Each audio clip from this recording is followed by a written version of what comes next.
प्रणाम। रामेश्वरम मंदिर की स्थापना क्या भगवान श्री राम ने कराई थी? इस आयोजन में क्या रावण को पुरोहित बनाया गया था? और क्या इस समय माँ सीता भी भगवान श्री राम के साथ थी? आइए आज इन्हीं कुछ प्रश्नों पर बात करते हैं। किसी ने मुझसे पूछा, मैंने वाल्मीकि रामायण से खोजने का प्रयास किया, लेकिन ये कई प्रसंग मुझे वहाँ पर देखने को नहीं मिले। इसकी सत्यता क्या है? सबसे पहले, लंका पर सेतु का निर्माण, लंका तक पहुँचने के लिए सेतु का निर्माण समुद्र के ऊपर, यहाँ पर प्रयोजन है लंका की सेना को युद्ध करके परास्त करना, वहाँ से माँ सीता को सुरक्षित वापस लेकर के आना। ये प्रयोजन है। इस प्रयोजन की सिद्धि के लिए वहाँ पर सेतु का निर्माण, ये बात स्वाभाविक है, तर्कसंगत भी है, स्वीकार करने योग्य है। हमारी परंपरा में जहाँ भगवान श्री राम स्वयं जब प्रथम बार भगवान हनुमान से भेंट होती है तो वहाँ लक्ष्मण से कहते हैं कि लक्ष्मण, इनसे तनिक सावधानी से बात करना, ये कोई सामान्य व्यक्ति नहीं है। वाल्मीकि रामायण में देखेंगे तो कई सारे आपको श्लोक मिलते हैं, न ऋग्वेद विनीतस्य न यजुर्वेद धारिणः न साम वेद विदुषः शक्यमेव प्रभाषितुम इत्यादि, ऐसे कई सारे श्लोक वहाँ मिलते हैं। ये बात वही कह सकते हैं जो स्वयं वेदों का ज्ञाता हो और प्रकांड योग्यता रखता हो, प्रकांड पांडित्य जिसके पास हो, जिसके आचरण में हो विद्या। ये बात वही कह सकता कि कौन यजुर्वेद के अनुसार, कौन सामवेद के अनुसार, कौन ऋग्वेद को धारण किए हुए हैं इत्यादि। यहाँ से स्पष्ट होता है कि भगवान श्री राम में वर्तमान समय में जितनी कुरीतियाँ, पाखंड, अंधविश्वास आज भगवान श्री राम जी के नाम पे थोपे गए वो तो बिल्कुल भी नहीं थे। ये वाल्मीकि रामायण से बिल्कुल स्पष्ट हो जाता है। रहा प्रश्न तुलसीदास कृत रामचरितमानस का, वो एक काव्य है और काव्य को कवि की दृष्टि से देखना चाहिए। वो एक भावनात्मक रचना है, उस पर हम नहीं जाते। वो तथ्यात्मक नहीं हो सकती और किसी भी इतिहास को उसी के समय में लिखा जाए वही प्रमाणिक माना जाएगा। यदि वर्तमान समय में किसी भी ऐसे व्यक्ति, उदाहरण के लिए मोदी जी का इतिहास यदि लिखा जाए तो वर्तमान समय में कोई लिखेगा, इसी को प्रमाणिक माना जाएगा। यदि आज से 100 वर्ष बाद मोदी जी का इतिहास लिखा जाए तो उसको उतना प्रमाणिक नहीं माना जाएगा किसी भी रूप में, इसी आधार पर। तो सबसे पहले राम सेतु का निर्माण, जिसको राम सेतु नाम दिया गया, उस सेतु का निर्माण राम सेतु, इसमें कोई समस्या नहीं है। राम सेतु के निर्माण से पूर्व हमारे यहाँ बड़े बड़े बृहद यज्ञों का आयोजन ये होता है। किसी भी कार्य को करने से पूर्व हमारे यहाँ यज्ञ की परंपरा रही है। वेद इसका समर्थन करते हैं, वेद के अनुकूल है ये कर्म।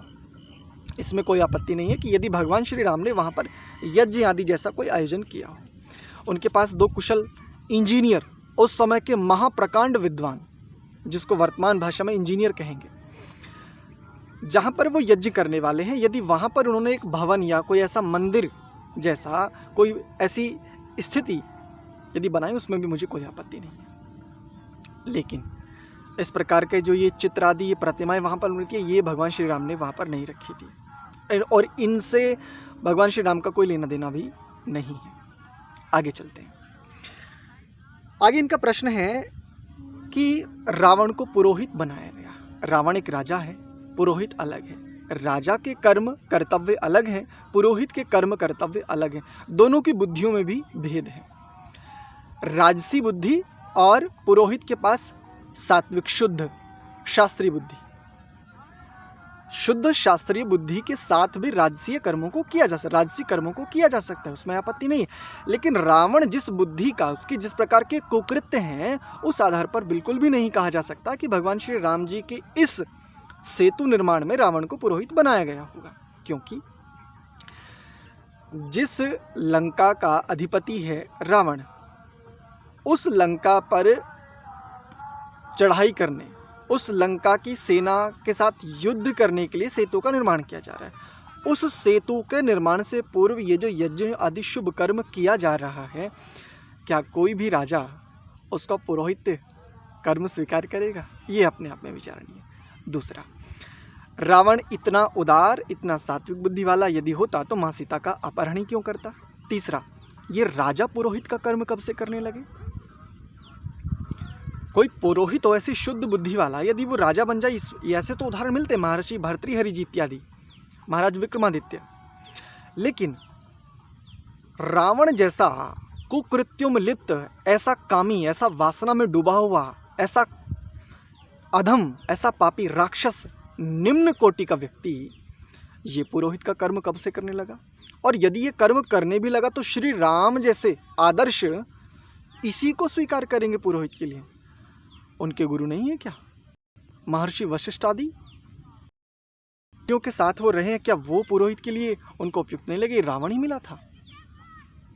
ये बात भी, इसमें भी कोई, बिल्कुल भी कोई तथ्य नहीं है, तथ्यहीन बात है। और जिस घृणित घिनौनी मानसिकता ने इस बात को प्रचारित कर हमारे अपने लोगों को भ्रम में डाल रखा है, याद रखिए अंतिम समय में भी जब मृत्यु तुम्हारे समीप आएगी और उससे पूर्व भी तुम इस जीवन में भी और ना जाने अगले कब तक इसका फल निश्चित भोगोगे। ध्यान रखना, इस जीवन के लिए तुम चाहे झूठ बोल करके, लोगों को बहका करके, चाहे जितनी संपदा एकत्रित कर लो, लेकिन तुम्हारे संस्कारों के काम नहीं आएगी ये संपदा। दूसरा एक और इसी प्रश्न में है कि जामवंत जी की सलाह पर भगवान श्री राम ने इनको पुरोहित बनाया, रावण को। जामवंत जी जो स्वयं लंका पर युद्ध के लिए, लंका पर चढ़ाई के लिए जो भगवान श्री राम को अनेक प्रकार के सुझाव दे रहे हैं, ऐसे मंत्री हैं, ऐसे दूरगामी सोच वाले हैं, इतने प्रकांड विद्वान हैं, क्या जामवंत जी भी उन्हीं को पुरोहित के लिए सुझाएंगे? ये बात अपने आप में कितनी अटपटी है। लेकिन भोले लोगों को मूर्ख बनाना बड़ा सरल होता है।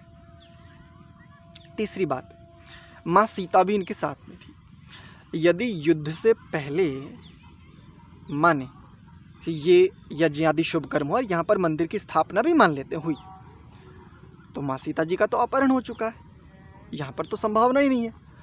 और यदि युद्ध के बाद में रामेश्वरम की स्थापना माने, तो वहाँ तो रावण मारा जा चुका है, तब भी रावण का पुरोहित बनना किसी भी रूप में स्वीकार नहीं हो सकता। मैं समझता हूँ शायद आपको स्पष्ट हुआ होगा। एक तर्क इनका है लोगों को उलझाने के लिए, अरे भोले लोगों को उलझा सकते हो, लेकिन जो थोड़ा भी जानता है वो समझ जाएगा। इनका तर्क देखिए, क्योंकि पूजा में पति पत्नी दोनों का होना अनिवार्य था। क्या इनको कहा जाए, इसमें कोई तथ्य नहीं है, कोई सार नहीं है, और वाल्मीकि रामायण के तो बिल्कुल भी अनुकूल नहीं है ये बात। बस यही निवेदन, रामेश्वरम मंदिर की स्थापना यदि भगवान श्री राम जी के द्वारा कराई गई भी है, तो भी वर्तमान समय में वहाँ पर जो प्रचलित जो भी कुछ है, उनका भगवान श्री राम से साक्षात कोई लेना देना नहीं है। वर्तमान में वहाँ पर जो भी क्रियाएं हो रही हैं, भगवान श्री राम जी वेदों के अनुकूल और वेदों के ज्ञाता थे, प्रकांड विद्वान थे। तनिक रामचरितमानस जैसे काव्य को छोड़ करके एक बार वाल्मीकि रामायण की तरफ झांक करके देख लीजिए, आपको स्पष्ट हो जाएगा। दूसरी बात, यदि हम भगवान श्री राम को अपना आदर्श, अपना अनुकरणीय महापुरुष मानते हैं, तो हमें उनको शुद्ध रूप में भी पहचानना होगा। मुझे नहीं पता कि क्या स्थितियां हैं, कैसे हैं, लेकिन इन्हीं सब तथ्यों को लेकर के कभी ये शब्द परमात्मा की व्यवस्था में एकत्रित किए थे। सुनिए ध्यान से, शायद आपको स्पष्ट हो जाएगा। इस कविता का शीर्षक है, और कहते हो हम श्री राम जी के भक्त हैं। रघुकुल भाल को, दशरथ के लाल को, व्यक्तित्व विशाल को क्या बना डाला। कौशल्या नंदन को, श्वेत चंदन को, स्नेह अभिनंदन को क्या बना डाला। विद्याओं के निष्णात को, तपस्याओं के परिताप को क्या बना डाला। संबोधन अर्थ में अरे राम होना था, उसको भी तुमने हरे राम बना डाला, और कहते हो हम श्री राम जी के भक्त हैं। गुरुकुलीय परिवेश में, आचार्यों के निवेश में, संस्कृति के साथ जो पला हो। गुरुकुलीय परिवेश में, आचार्यों के निवेश में, संस्कृति के साथ जो पला हो, ऋषियों के तपोवन में, महात्माओं के नमन में, सुवृत्तियों के साथ जो चला हो। अंगों से उपांग तक, दर्शनों से दिगांत तक, उपनिषदों के वांग्मय में जो भी कला हो, समग्रता के अग्रणी को, आदर्शों के जीवंत धनी को देखो आज कहाँ भुला डाला, और कहते हो हम श्री राम जी के भक्त हैं। परा से अपरा तक, धरा से उत्तरा तक, वैदिक ध्वज वाहक बनकर जो ढला हो। परा से अपरा तक, धरा से उत्तरा तक वैदिक ध्वज वाहक बनकर जो ढला हो। यज्ञों के रक्षार्थ, साधकों के विस्तारार्थ, ऋषियों सहित रक्षण दे संरक्षण में चला हो।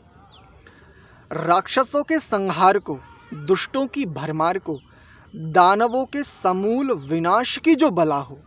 दिग से दिगांत तक, अनल से विहांत तक आर्ष श्री राम को अनार्ष बना डाला और कहते हो हम श्री राम जी के भक्त हैं।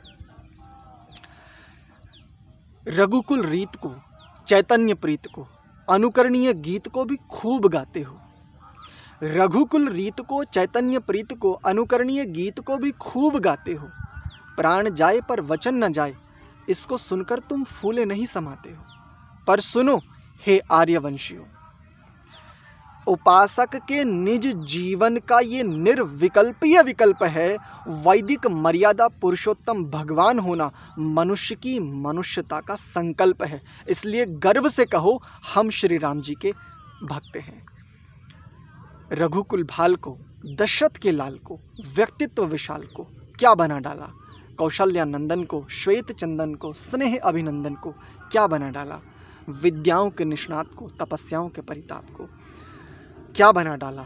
संबोधन अर्थ में अरे राम होना था, उसको भी तुमने हरे राम बना डाला और कहते हो हम श्री राम जी के भक्त हैं। इतना ही, आशा करता हूँ आपको समझ में आया होगा। प्रणाम।